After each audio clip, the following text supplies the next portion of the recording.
Market Journal, television for agricultural business decisions, is a presentation of the University of Nebraska-Lincoln's Institute of Agriculture and Natural Resources.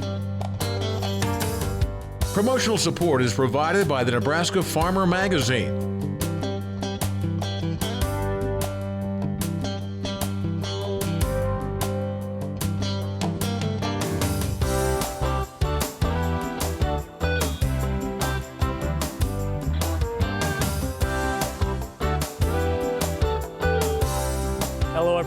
I'm Troy Moling, and thank you for joining us today on Market Journal. Hope everyone had a wonderful Labor Day. Let's get into today's show. And beginning our broadcast this week, it's sunny days in Nebraska, but it's not just the weather.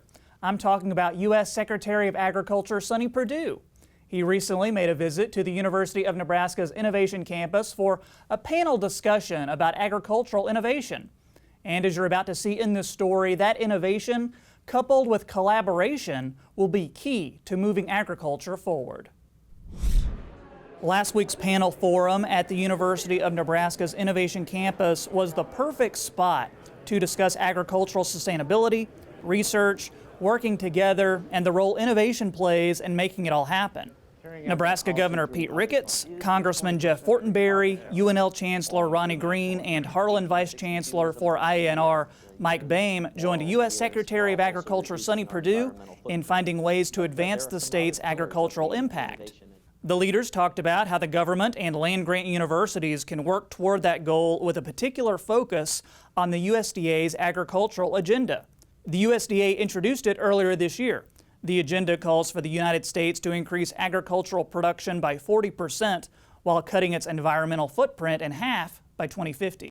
We're holding ourselves accountable to do the kind of things that will matter. And what we see here, really food for health and innovation of more productivity using less resources is all part of that sustainability. So that's the great thing about our Ag Innovation Agenda. It just slides right in like a hand in glove with our research institutions and ag land-grant universities like this one here. With sustainability being such a buzzword in the agricultural space, Secretary Perdue explained to the audience the three pillars he sees as it relates to agriculture today: environmental stewardship of the land, social responsibility of feeding the world, and economic viability, one he says often goes overlooked. But then the third part that many people don't think about, where I appreciated the tour we already had this morning, is a recognition from our land grants and our basic PhD scientists. There has to be economic sustainability, because if farmers and producers cannot make a living doing what they're doing with all these noble causes, they can't continue. Perdue said advancements in ag innovation go hand in hand with rural prosperity. And a big part of that entails getting broadband to Nebraskans underserved in that area. And the pandemic has done nothing more than to demonstrate the need for connectivity everywhere. Farmers are innovators. If they can connect to the cloud out there, if they can collect the big data, it's amazing what they can do in designing. Most of the equipment you see running today was designed in some farmer's shed long ago. And the ability of e-commerce, this from farm to consumer, direct marketing, those kind of things, you've got to have connectivity to do that. And that's where we'd like to see this go, because it will empower rural communities in an amazing type of way. A couple more notes from the Ag Secretary's visit. He says the latest round of coronavirus relief payments to farmers will include livestock and other commodities that may not have been included the first time around.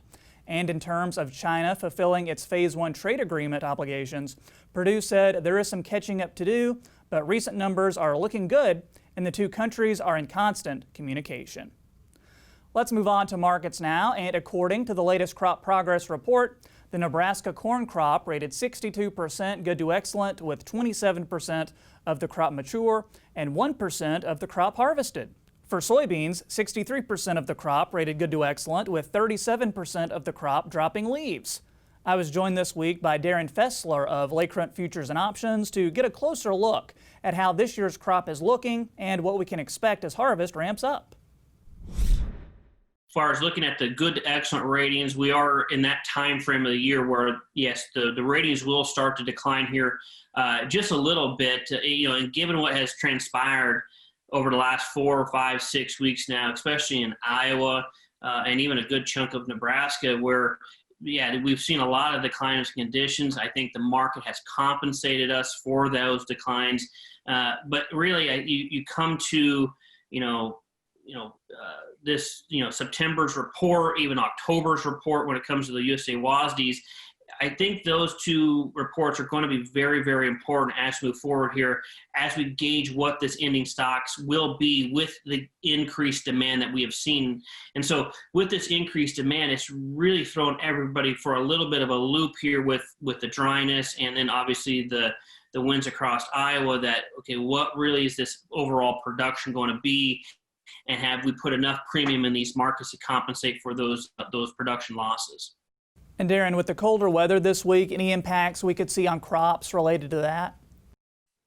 Well, I think with the rain this week, with the cooler temps that we've seen, it may help out some of those longer maturity beans, but I think what has taken place, the damage has been done, so to speak, at this point, where I don't know if it's going to move the needle a whole lot from this point from a yield standpoint, as a lot of guys are starting to get going on maybe some early maturity beans here, maybe on that dry land as well.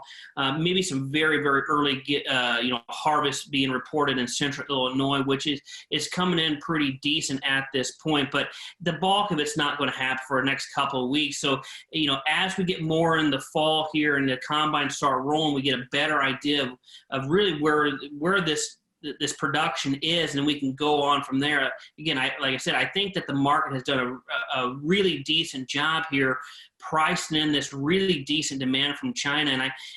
And this Chinese demand, I don't think it's going away anytime soon. And I've said before on other interviews, it's much more of a need base than a phase one base. Meaning that I think they're really ramping up this hog herd in such a way that they really need these products much more so than they're trying to abide by this phase one trade deal. Darin, this is a busy time of year for producers. Harvest is starting up. Guys might be trying to get in a couple more sales before summer officially ends. What are the big questions you've been getting from clients this time of year?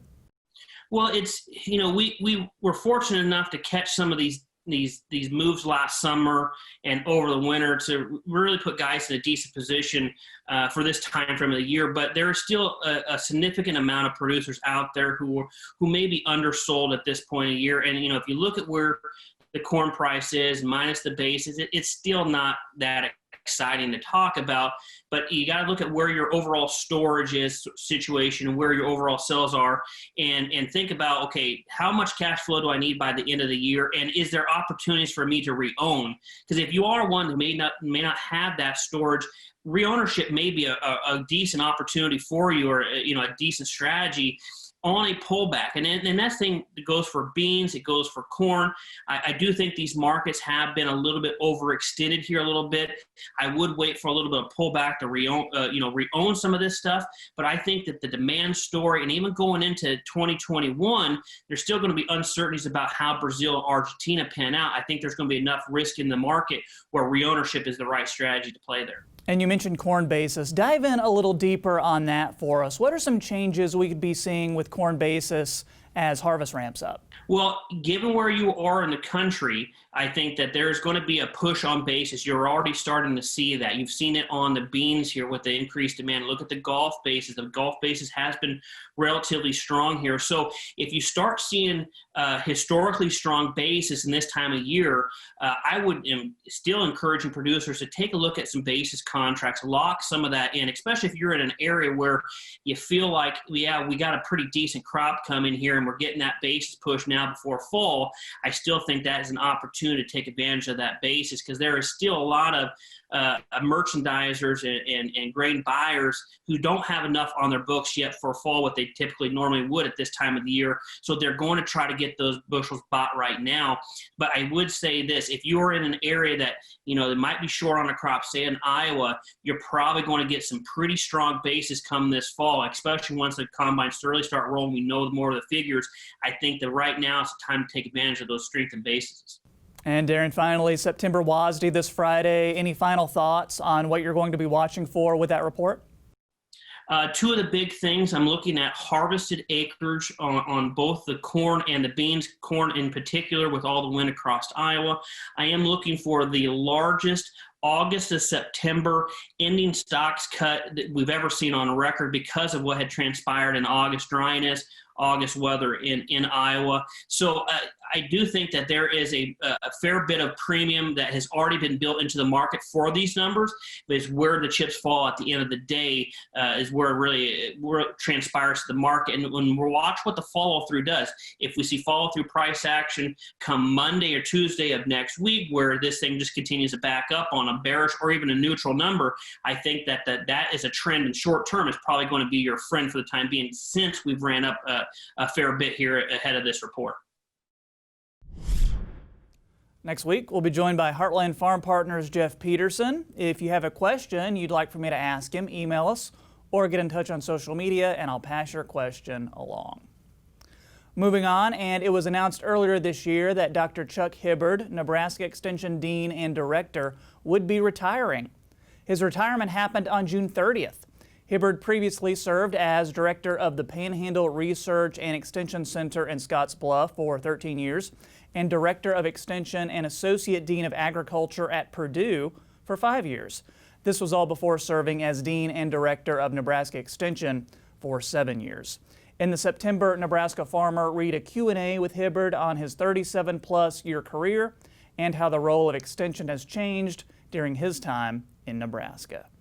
Time now for weather with Nebraska Extension Ag Climatologist and Market Journal Chief Meteorologist Al Dutcher. Al's off today, but before he went on vacation, he recorded a segment discussing the Climate Prediction Center's fall forecast. Hello, everyone. Fortunately, I'm on vacation in Michigan this week, so I thought this would be the perfect opportunity to bring you up to date on the official Climate Prediction Center's forecast for this fall and the revisions to the September forecast and then put my little bit of touch on it to see how I think things may progress as we go through this fall period, particularly with harvest coming up and this late season dryness issues that we've been dealing with. We will return to a regular forecasting as we go into the following week. So this is just a one week deal. Hopefully we can give you some valuable information here in the meantime while I'm gone. Before we get to the main forecast, of course, we want to update you on the drought monitor, and this is September 1st. We've seen a pretty big expansion across most of the United States and including Nebraska. Over 70% of the state is now in abnormally dry to essentially severe drought conditions. This has been an ongoing process the entire summer. And so with the very dry conditions we have at the surface, of course, the biggest concern is what is going to bring during the September, particularly for western Nebraska with wheat planting beginning or on the way to beginning. The lack of moisture is really concerning. So CPC released their first forecast of the year. Of course, they released their September outlook with very warm conditions and particularly concerning for the western part of the state. And then we also seen in terms of the newest update at the end of the month, a complete radical shift with below normal temperatures sitting over much of the central United States and that warmth pushed to the west. The reason for this is that CPC usually uses the upper air pattern for the 30-day forecast, and it has a lot of bearings. So if you think about it, this cold air coming at the end of the month, right at the time they were issuing this release, therefore we get this cold bias. But the newest model runs that I've seen show a much warmer trend for the second half of the month, and I suspect that will overwhelm what CPC is trying to push out for the month of September. More importantly, this is the one that is more concerning. On August 20th, the below normal precipitation was situated over the southern and central Rockies, extending out to the entire state of Nebraska. The latest update shifts that all the way to the north, increases the odds, and covers a much more substantial portion of the country. My suspicion is it's probably going to be a modification of both the 20th and the 23rd forecast, but we are likely to see very dry conditions. And this is consistent with the onset of La Nina conditions in the fall. A lot of statistics to prove that usually our falls are drier and warmer than normal, particularly the first half. So as we go into the fall forecast, CPC issued that the 20th, indicating above normal temperatures for most of the country with the highest odds across the southern Rockies. And in terms of precipitation, a very strong dry trend across the southern Rockies in those strong drought areas. This is a consistent La Nina type forecast. And if we look into the winter, they are starting to pull cold air down. And I will mention that the odds of La Nina have increased to 60%. And with that, we've also seen an increase in tropical storm activity. So we have now up to 14 named storms. 3 are expected this week. That'll bring us up to 17 with the 22 forecasted. We very well may push in the mid 20 range on tropical system activity, and that's the wild card in this entire forecast. So unfortunately, I can't predict that, but it looks like we are going to stay dry for most of this fall, and things turn really bad as we get into the second half of the fall period. Thanks, Al. Next up, handshake or verbal agreements are as old as time and have been common business practices in the U.S. for generations. Who knows, you might have even done a couple yourself. However, could it be time to rethink this centuries-old practice? Market Journal's Bill Dodd spoke with Nebraska Extension educator Allan Vyhnalek to learn more about why this way of doing business may be outdated and cause headaches during phases of succession and transition. It's been said time and time again, you can tell a lot about a person by their handshake. This common gesture of good faith has been a staple of doing business in the United States for multiple generations. But good faith can eventually turn to bad blood if both parties of a verbal agreement aren't on the same page. While many people still have faith in this age-old colloquial display of agreement, nowadays, folks may be better off putting their business deals in writing, especially to quell any disputes during times of succession. I think our grandparents and my grandparents and my father's generation used a lot of verbal or handshake agreements, and it's just something you kind of arrived as you were visiting on a yard or visiting out on a farm, and you just said, okay, do you want to rent my ground? And yeah, here's the terms, and that sounds good to me. And they shook hands and they went on. And so that's kind of where it comes from. And there are still handshake and verbal agreements out there. I think we just have to try and eliminate them as quickly as possible. They're just not good business practice, quite honestly. So the advantage of a verbal agreement is just simply that it's simple. I mean, once the two parties agree, you shake hands and then you kind of go on. But the disadvantage is what happens if one of those parties are gone, and then the children or the wife or the spouse or not wife, but the spouse or the children or somebody else in that family has to take over. I mean, I think that's the disadvantage, because sometimes not all those lease terms get remembered properly, and then going on to the next generation causes some problems and causes some headaches. And quite honestly, you know, as we get older, it's remembering some of this stuff just gets to be a tough go. So if you have it written down, it's just a lot cleaner, especially if you are not, if one of the parties is not a part of the, they have to take over now, so one of the parties is missing. So the written lease will allow us to specify all the terms we want to have covered. The written lease is preferable if it has to be implemented or, interpreted in a court of law. The written leases just makes things cleaner as far as when the lease is going to start, when the lease is going to end, and what are the main things we want to have taken care of in that lease, what provisions we're going to make in that lease. It's just a more business-like practice that just makes sense. If you are relying on a verbal agreement, good communication is paramount for all parties involved. More importantly, communication shouldn't diminish after the terms have been agreed upon, but a continuous process throughout the year. When I get called on a pasture or farmland lease to give advice, usually about, I don't know what the exact percentage is in, but it's a high percentage, 85, 90, 95% of the time is because we've had poor communication. Somebody is not communicating with those people properly, and they're not giving them information they need. So good communication to maintain a lease is just key. And so I think that the tenant and the landlord should both have responsibility for good communication. I think the landlord should want to know, the lease should specify when they get paid and how often they get paid and how much they get paid, those kind of things. But more important than that, there needs to be good communication throughout the whole year to make sure that lease is real clean and that everybody kind of understands what's going on. For instance, right now, at the beginning of September, it's a great time for the tenant to make sure the landlord gets out there to see what's happening in the fields. I drove across part of Nebraska last week, and let me tell you, it is really dry out in a lot of these fields. I mean, we have beans and corn burning up, if you will. And so the point is, right now, the landlord should go out there and see that it isn't just a perfect growing year because of the lack of rainfall. And so hopefully by the time this program gets aired, there will be some rainfall on the ground to help alleviate some of that situation. But some of those crops are gone beyond what we can handle with the rainfall we're getting, I'm sure. So getting that landlord out there to see what's going on this year during that growing season is just key. That's one piece of communication. I think there has to be another piece of communication at the end of the year so that you know exactly how it turned out.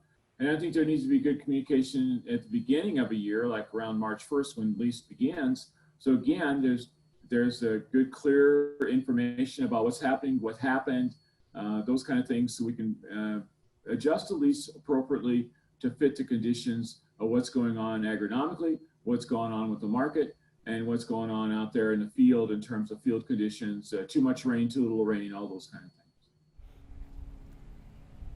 Another important distinction when terminating verbal leases depends on the type of lease in question. There are different circumstances to take into account when dealing with farmland leases for crop production versus pasture leases for livestock grazing. When you have a verbal lease, you have to close or stop that verbal lease about 6 months before it was going to start. That's what the Nebraska Supreme Court has ruled. Most verbal leases for crop ground start on March 1st of each year. And so therefore, you have to give them 6 months notice, which is by September 1st of the previous year. So leases starting on March 1st of 2021, where you'd have to give termination notice by before September 1st of 2020. Pasture leases, however, most pasture leases are 5-month leases. And so a 5-month lease usually goes from May 1st to October 1st or May 15th to October 15th or even June 1st to November 1st, 5 months, pasture grazing lease. And so therefore, because they end, no notice is needed for the next year because you don't have a lease anymore. It stopped. The crop ground leases are considered to be year-round leases, and so therefore they just continue on unless they're stopped, the verbal and handshake agreements. If you have a written lease, then you follow the provisions in the written lease. If it's a 1-year lease, you have a 1-year lease. If you have a 3-year lease, it's a 3-year lease. And so that's the key difference between a year-round lease, farm ground, and a pasture lease, 5 months. While the handshake may still be a good sign of faith in business dealings, it would make more sense and better serve all parties involved to put their intended business dealings in writing. Reporting for Market Journal, I'm Bill Dodd. Thanks, Bill. If you'd like more information on land management, there are numerous resources available at farm.unl.edu, and sample leases can be viewed in the document library at aglease101.org. This resource can help both parties in coming to appropriate lease conditions for their particular positions. Finally today, each year, Women in Agriculture hosts several events for women in the farming industry. But due to COVID-19, this year's events will look a little different. Market Journal's Maddie McIntosh spoke with Women in Ag Director Jessica Groskopf about 2 upcoming programs and how you can participate. Whether it's through a conference, a class, or even just a phone call, Women in Agriculture is here to help women with their agricultural businesses. With the ongoing pandemic, WIA is prepared to continue doing what they always do, in a slightly different way. So this is a really unique opportunity for us. This is our first online class that our farm management team has done. And so we all banded together. Know Your Numbers, Know Your Options is a 4-part record keeping class. And what we do is we go through a case study farm and look at their financial documents and how we can improve not only their records, but also their financial standings and help them make some decisions. So you'll go through a series of videos and work through our website that has some exercises for you to practice on by yourself. And then we'll be having a Zoom chat once a week that allows you to interact with other participants and bounce ideas off one another. Now, actually, we've been running for a little while now, but our next session starts September 18th. Producers who take part in the Know Your Numbers program will learn more about the financial aspects of the agriculture business. We really hope that folks gain the tools that they need to do some financial analysis for themselves. We know that record keeping and finances right now are really important, especially when margins are so tight. So this is that opportunity to look at somebody else's farm, see an example, and then apply those concepts at home. Space is limited due to COVID-19, and participants are encouraged to register by September 15th in order to receive their program materials. New this year, WIA has created a webinar series called Open for Business, which features female leaders in the agriculture industry. So Open for Business is a new series that we're doing with the Nebraska Women in Agriculture program, where we're featuring female agribusiness entrepreneurs across the state. And it'll be aired the second Tuesday of every month. And each month we'll feature a new business. And so, for example, we have a lavender farm, we have a direct-to-consumer beef sales business. And so what we're trying to do is show how we can diversify our operations with these businesses, but also talk about how these entrepreneurs came up with their business plan, marketing strategy, and how they are overcoming what we're calling business shocks, or those unexpected events like changes in regulation or disaster, and how they're making sure that their entrepreneurial business can overcome those. The series starts off with Jacqueline Wilson and has a variety of other leaders in the lineup.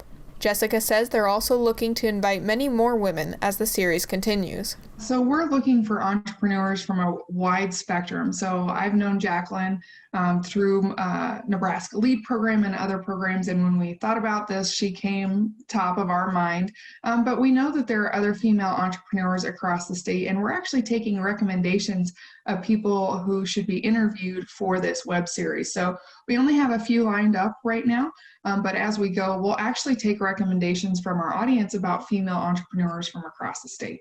Registration for this event is free and available up until the event starts and is strongly encouraged. So that's why that registration is so important, because if you have registered, you will get the copy of the webinar after the fact. Otherwise, it won't be viewable. Jessica says there are more events and ideas in the works for women in agriculture as 2020 continues, and to keep an eye on their website for more information. Reporting for Market Journal, I'm Maddie McIntosh. To find more information about women in ag or register for these events, visit wia.unl.edu. That's going to do it for this week's show. Remember, if you missed a story, be sure to download the Market Journal mobile app or follow us on social media to join in on the conversation. And don't forget, you can get the latest updates on the coronavirus outbreak at covid19.unl.edu. Hope to see you right back here next time. I'm Troy Moling. Thanks for watching. Join Market Journal online at marketjournal.unl.edu. You can also follow us on Twitter, Instagram, and Facebook. Promotional support is provided by the Nebraska Farmer Magazine. Market Journal is produced by the University of Nebraska Lincoln's Institute of Agriculture and Natural Resources.